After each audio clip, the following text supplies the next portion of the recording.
Le chef de file de l'opposition, CFO, togolaise et président de l'Alliance nationale pour le changement, Jean-Pierre Fabre, membre des 14 partis de l'opposition dans une interview accordée à nos confrères de la Croix.com parle de son allié Tikpi Hatchadam.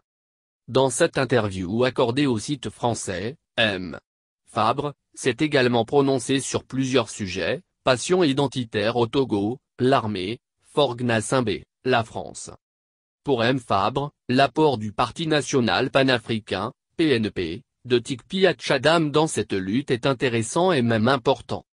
Longtemps considérée comme la chasse gardée du pouvoir en place, la partie septentrionale d'où est originaire Tikpi, est plus que jamais debout contre le régime de Faure-Gnassingbé. Cette nouvelle donne est saluée par Jean-Pierre Fabre. L'apport, de Tikpi Hatchadam dans cette lutte est intéressant et même important, en raison de son appartenance régionale. Il est issu du nord du pays, considéré abusivement par le pouvoir comme sa chasse gardée, a indiqué Fabre. Selon le député à l'Assemblée nationale togolaise, des rivalités politiques pourront naître au cours des échanges électoraux, mais pour le moment c'est loin d'être le cas.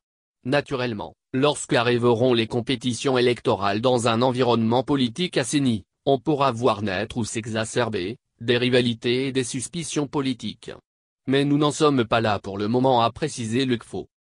Au sujet d'un éventuel règlement de compte si l'opposition parvenait à prendre la tête du pays, Jean-Pierre Fabre rassure: pour moi c'est presque une profession de foi. Avec l'alternance et le changement, le tribalisme sous toutes ses formes sera combattu et enrayé. J'ai pris et réitéré à ce sujet des engagements très clairs qui constituent pour moi un défi personnel.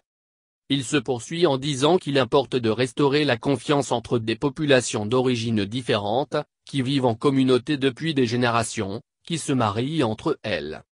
La coalition des 14 partis politiques de l'opposition reste mobilisée dans les rues pour réclamer le retour à la Constitution de 1992, le droit de vote de la diaspora ou le départ simple de l'actuel chef d'État, Faure-Gnassingbé.